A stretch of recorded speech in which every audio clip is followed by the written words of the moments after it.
Pak Hilman, tapi apa yang pemerintah dan Pak Hilman sendiri ketahui tentang kondisi dan juga penanganan serta penyebaran COVID-19 varian Omikron di Saudi saat ini? Ya, itu kan sudah ada beberapa informasi ya di media maupun pengumuman WHO ya terkait dengan Omikron ini. Kita sudah membaca beberapa data, tetapi terkait dengan umroh ini kita juga mencoba memitigasi untuk yang Desember ini. Memang kami agak berat untuk bisa memberangkatkan orang dalam jumlah banyak. Tapi kita juga ingin coba menguji sistem yang sudah kita punya seberapa berjalan sih sebetulnya. Dari protokol dan lain-lain itu bisa kita terapkan.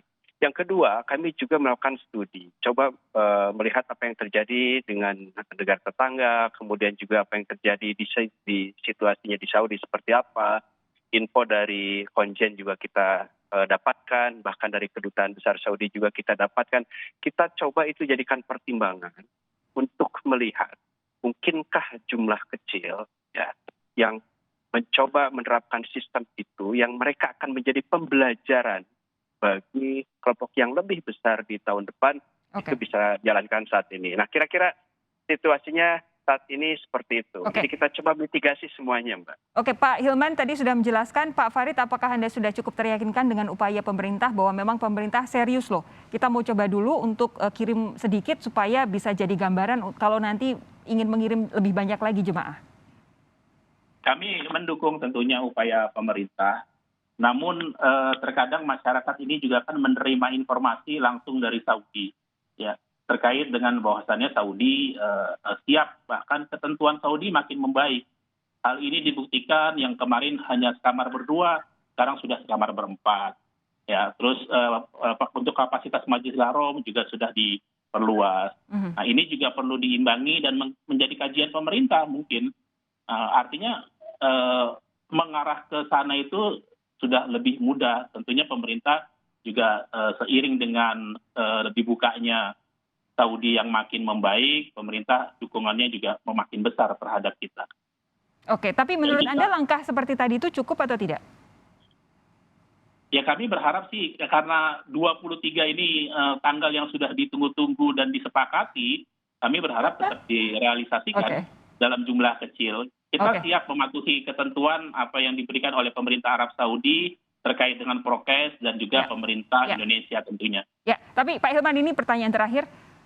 Kalau kemudian melihat kondisi seperti ini, Omikron sudah semakin banyak beredar di beberapa negara, sudah ada puluhan negara begitu, 80 kalau saya tidak salah. Kira-kira akankah ada perubahan kebijakan dari pemerintah Arab Saudi tentang pemberian izin jemaah dari negara-negara lain masuk ke Arab Saudi untuk beribadah umroh? Ya, kita tidak bisa memprediksi karena bisa saja terjadi tiba-tiba seperti tahun lalu kan. Tahun lalu kan sudah ada yang di bandara, sudah ada yang bahkan sudah mendarat, gitu. Ada yang di Oman, ada yang di Jeddah dan lain-lain. Jadi keputusan itu bisa saja diambil. Tetapi yang kita cari informasi termasuk dari konjen, dari kedutaan besar ataupun dari konsul haji kita di Jeddah itu situasi di sana bagaimana? Ya, perkembangan terakhir seperti apa? Kemudian kebijakan yang akan diterapkan bagaimana? Nah, nampaknya memang saat ini tidak ada perubahan dari sana. Tidak ada perubahan kebijakan baru dengan adanya Omikron ini.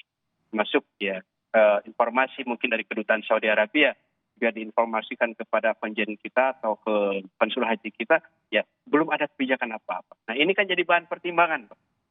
Jadi kita memegang kehati-hatian pemerintah di satu sisi, di sisi yang lain kita juga mencoba mencari data-data yang lebih kuat gitu loh, agar ya kebijakan kita mengenai tim kecil, mengenai tim advance team ya untuk bisa berangkat awal dan lain-lain itu juga bisa legitim. Oke, Pak Farid terakhir sedikit untuk Anda, kira-kira bagaimana cara teman-teman di Ampuri untuk memastikan bahwa para jemaah umroh yang masih belum bisa berangkat akhir tahun ini paling tidak sedikit bersabar? Ya, tentu masyarakat sudah memahami, Mbak, karena tanggal 23 ini yang berangkat bukannya jamaah, adalah pimpinan-pimpinan travel yang menjadi tim advance yang nantinya di bulan Januari jamaah secara umum bisa berangkat dan kita menjadi dutanya pemerintah untuk menjelaskan kepada masyarakat bagaimana skema perjalanan umroh saat pandemi. Tentunya harus dikawal dengan baik begitu. Oke, baik. Pak Fahri, terima kasih. Pak Hilman, terima kasih Terima sudah bergabung malam hari ini di Sapa Indonesia Malam. Sehat terus, Bapak-bapak. Tentu kita semua berharap ada kabar baik bagi para calon jemaah umroh yang banyak sekali yang sudah tidak sabar untuk kembali berumroh di Tanah Suci. Terima kasih sekali lagi. Selamat malam, Bapak-bapak. Assalamualaikum warahmatullahi wabarakatuh.